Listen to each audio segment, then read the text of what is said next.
What's up and welcome back. I'm John Stark from MyFilmMovieGuy.com, your favorite blind film critic.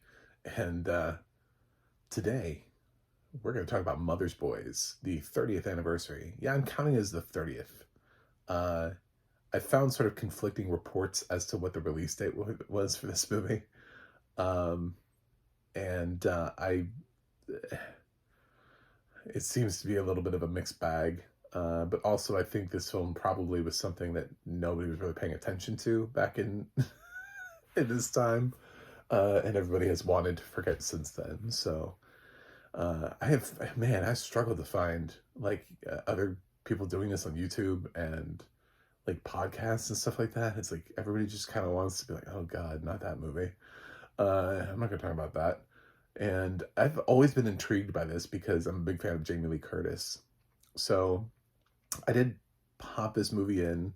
You're not watching this in October, you're watching this later, but I did watch this in October because I was like, oh, maybe it's a horror movie and I could put this as my part of my spooky. That's why I'm wearing this Friday the 13th shirt.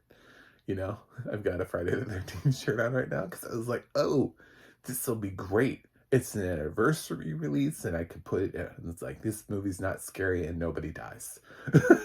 So we're just, we're not going to do this.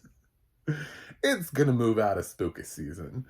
Um, so Jamie Lee Curtis, this is one of those films where they try to scare you. I feel like Blumhouse would remake this movie though, and suddenly it would turn like from something into something else, and it would still be terrible, but it would it would morph into something where at least someone died. You know, like somebody got killed during the movie.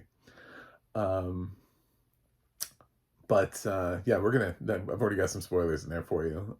Technically, I also lied, but this film's not without death.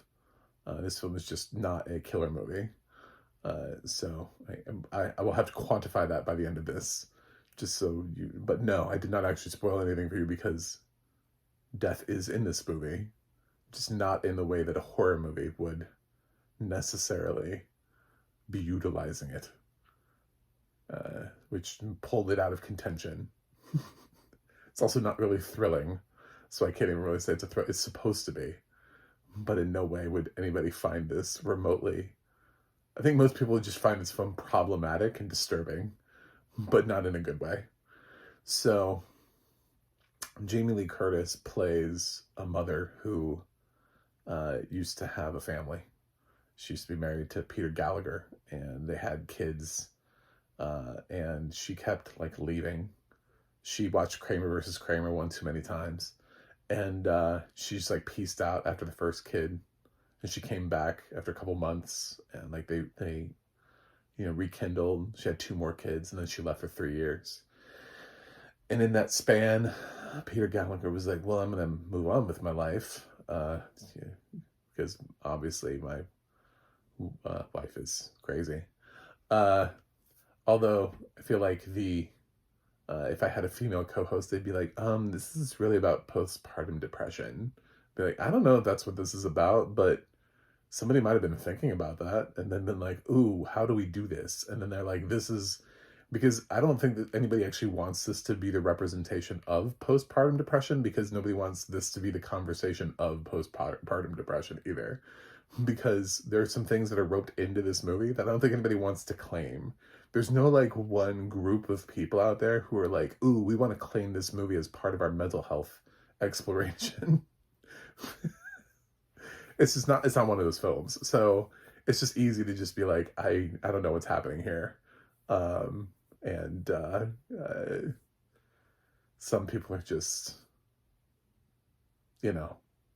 So Peter Gallagher ends up dating, and I think she moves in, Joanne Whaley, who plays the kids' vice principal. They're all young. There is like an age gap between the oldest one, Cass, played by, I want to say Luke Edwards. Maybe it's Lucas Haas. It's one of those two. It's one of the Lukes from the 90s. I should have paid more attention. But it's one of them. And there's a noticeable gap in age between the two of them. Not significant. Like, Luke is not like 16, but I think like the other two are like, I don't know, 5, 6, 7-ish. And maybe he's like 10, 11, 12. I actually think he says he's 12 at some point in the film. So never mind. I think there's a scene where Jamie Lee Curtis decides to let him drive. And he's like, I'm 12. I remember that now. He just doesn't feel 12. He feels younger. So she's trying to get back in their life. The kids don't really want to see her. The younger ones have less of that like memory of her like walking out. And so they're a little bit more open to it. And they're easily bought off by Game Boys. Just like, here's some video games. And they're like, oh my God, yes. But you can tell that Jamie is not a great mother. Like, she's having some hard time. She's got some ideas, some thoughts in there about what it is to be a mother, but she wants to get her whole family back together. So she has to try to like lure Peter Gallagher away from Joanne and Whaley. So she's trying to like buy back her kids. She's got this like cool apartment. Joss Ackland is in here like briefly. So that was sort of nice. He played a great sort of Lethal Weapon villain, and then he was also like Hans in the Mighty Ducks franchise, and he appeared in like a Kid in King Arthur's Court. So I was like lightly aware of him through some films that I saw in and around my childhood. And he's in this, not for a substantial amount of time, but she takes them to the planetarium, and then he shows up to like pick them up and to pick the kids up, because they're just like, it's just like, okay, well, why would you see them just, this time, just cause, like very limited visitation rights type of thing. And she kisses him, and he's like, I'm into it. And he's like, no, I'm not into this. So that's not going to work out. And the film, I don't know, the film just kind of gets grosser and grosser. She's unsuccessful at like luring her husband. So later on, she asked specifically for time with Cass, and not the younger two. She wants to, and then so like Cass is over there, and she just like gets naked and takes a bath, but she gets naked like within full view of Cass, knowing she's in full view of Cass, and then sits in the bathtub and like asks, has him come in and like sit with her while she's naked in the bathtub. And I'm just like, what the fuck is happening in this movie? What the fuck is happening in this movie?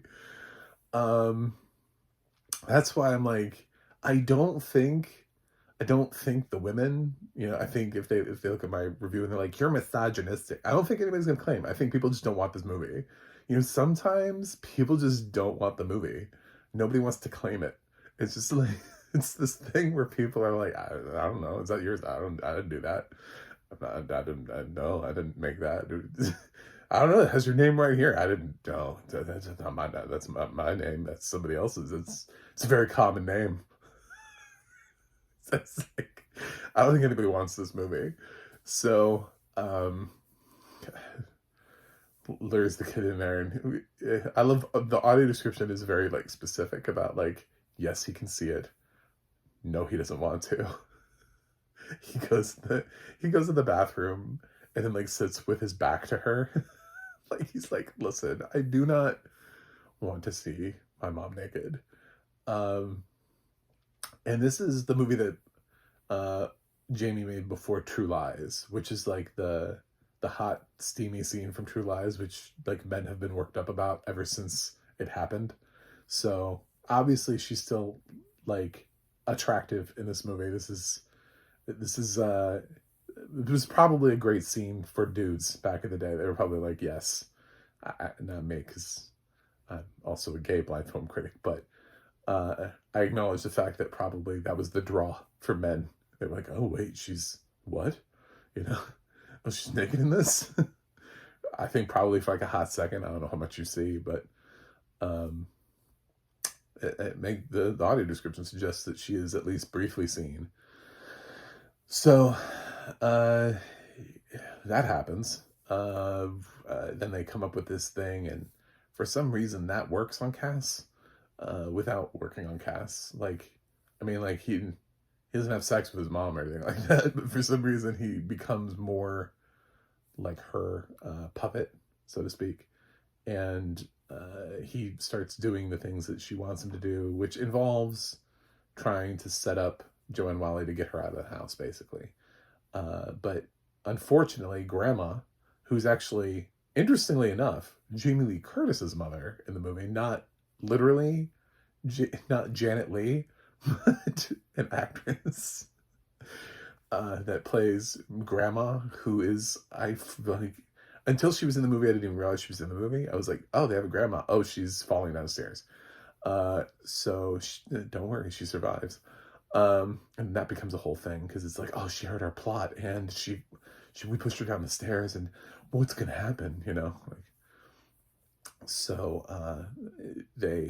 so Cass calls his mom, and he's like, hi, Grandma fell down the stairs, and Jamie like goes into the hospital to like try to kill her mom, and she's unsuccessful at doing that. Like no one in this film, they can't kill one person in this movie.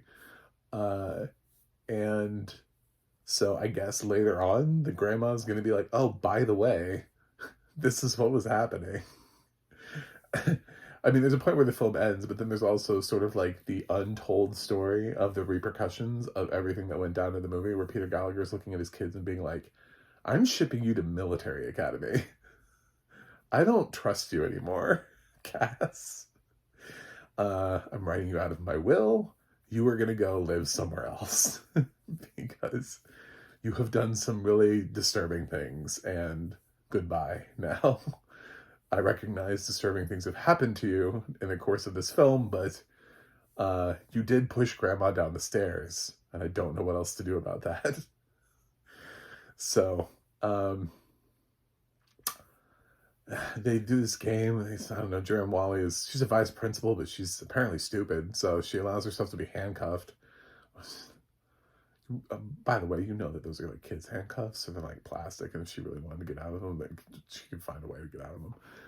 But this is not like that deep. She doesn't like wake up wrapped in saran wrap, like, what happened? Why am I in plastic wrap? Am I in a serial killer movie? No, this movie does not really want to do any of that. There's some weird scene where something breaks, and then like the kids, like one of the kids trips and falls on a shard of glass so specifically that it actually like jabs into his chest, and so he starts bleeding, and then they're like, oh my god, we gotta get him to the hospital. But like Cass trying to do, he's trying to find the dog, and Joanne's like, oh, you gotta, your brother, he's bleeding. He's telling like I think it's the youngest of the three that tripped, and so she's trying to tell like the middle child, like, oh, come in, let me go, and then we gotta take him to the hospital. So it all leads to this weird ending where basically the only person who dies in this film is Jamie Lee Curtis. So that's what I was saying, like, when I'm like, she doesn't really kill anybody in this film, she really doesn't, except herself. Like, but she doesn't even kill herself. She's just in this position where she's in this like Sophie's Choice moment where Cass has to choose who to save, and he doesn't choose her.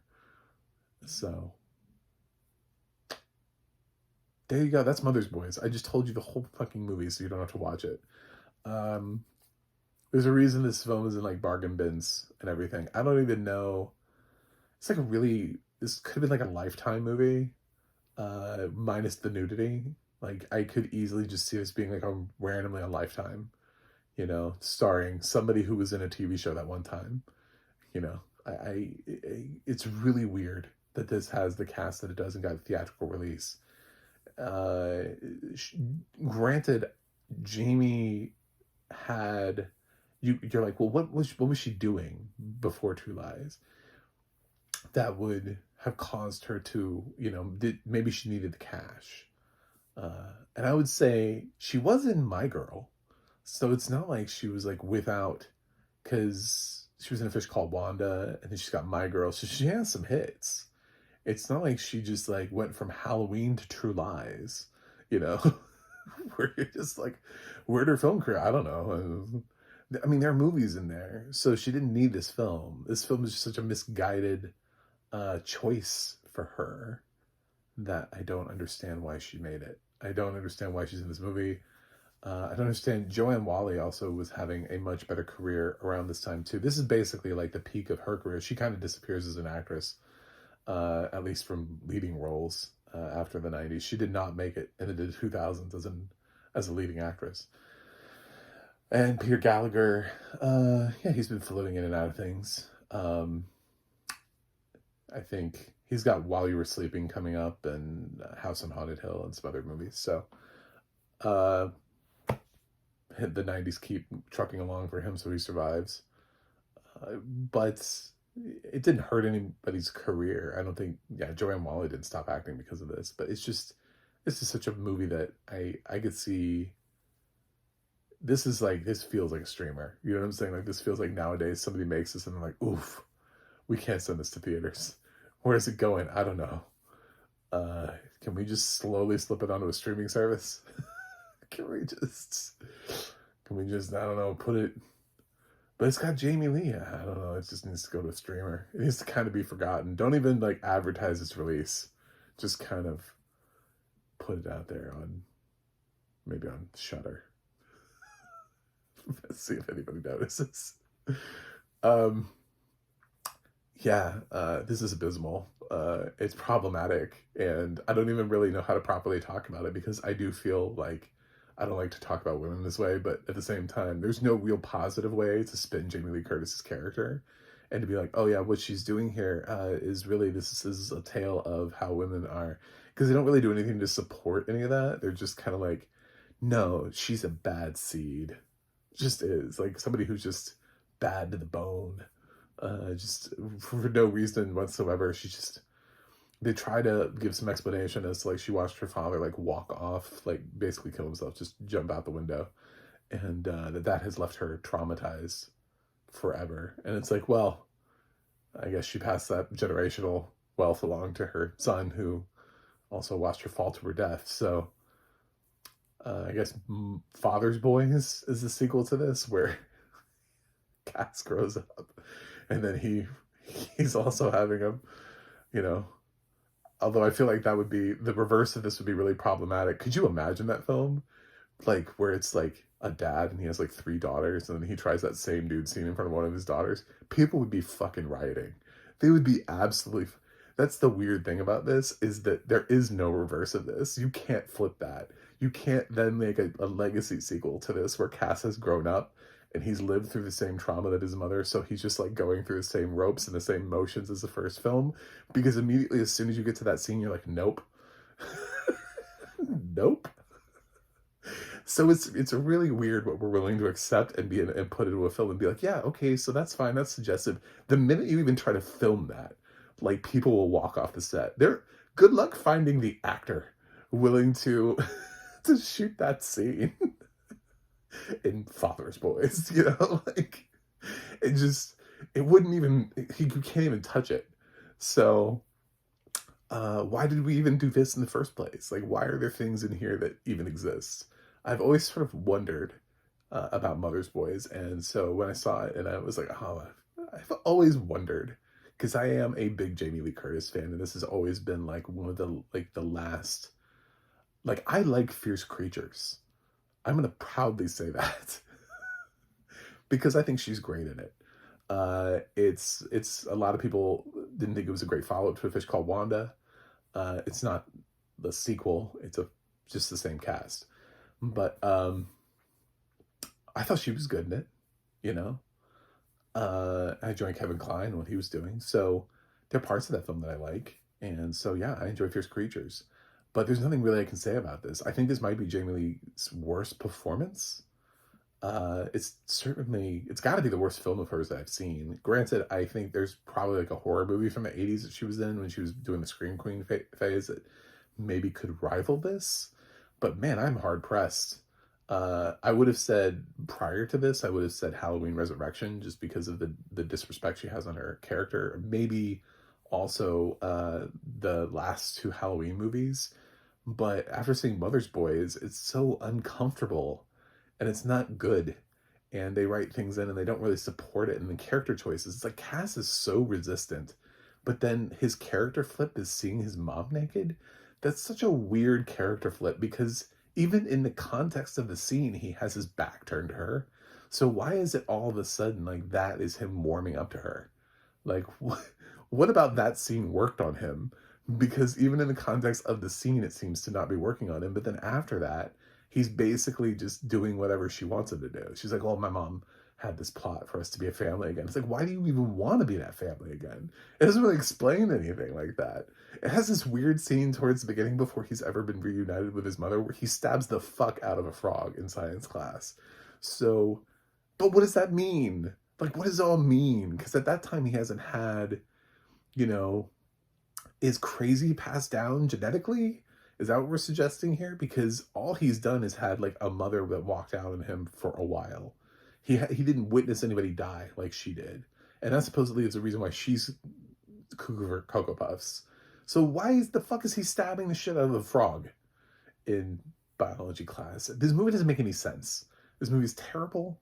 And some anniversaries, I've done a couple so far, and I did this movie stand? No, it did not stand the test of time. I don't think this movie stood a year. I think this movie ended up at Blockbuster and people were like, "Oh, well, this is what," and then like word of mouth is none. It's non-existent on this film.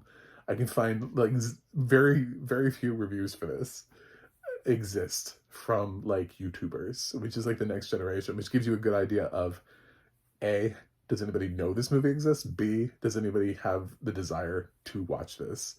And the answer is no. Across the board, no. Nobody wants this. And nobody should.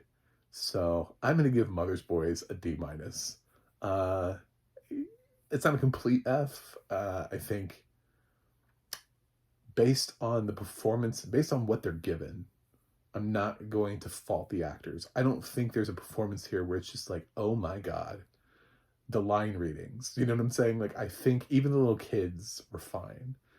So I always try to find, I hate giving an F grade because it suggests that there's not a single thing that everybody wasted their time, that they would have been better off having not made the movie. And I think given the material and trying to remember the material, I don't think anybody actually gives a bad performance. Something where I'm like, oh, well, that is just shitty acting. So, it's not good, but, because there's nothing that's written for them meaty enough to give a good performance. But it certainly isn't terrible acting, which sometimes does happen. So, that's maybe the one compliment in the shit sandwich. If he does a compliment sandwich, I did a shit sandwich. It was like, well, everything sucks. And it's incredibly problematic. And oh my God, they could never make the flip side of this. People would have lost their fucking minds. But, and they should have lost their minds over this. This should not be a thing. This should be a thing where people go, it's the kind of thing where like you do it and it's the stepmother and people are like, ooh, well, that's kind of sexy. You know, oh, it's dangerous. Oh, it's subversive, you know? And then you can when it is actually his mom, though, it's fucking creepy. And it doesn't work at all. And people, I know you're like, well, it's the Oedipal thing. And it's like, no, okay, so that was like an old thing from like thousands of years ago that we don't like, we use it now to tell people like, as like a point of reference in psychology, you know, that we don't actually, we should not be like propagating that into films. Like, this is not a thing. So, it explains why, like, Jason has his mom's head, but it does not explain why, you know, it doesn't explain her behavior here. It explains it from the other direction. It's supposed to explain the other direction. It doesn't explain why Jamie is doing this. Nothing works. Fuck this movie. Anyway, thanks for watching. Thanks for subscribing. And I will see you guys on the other side.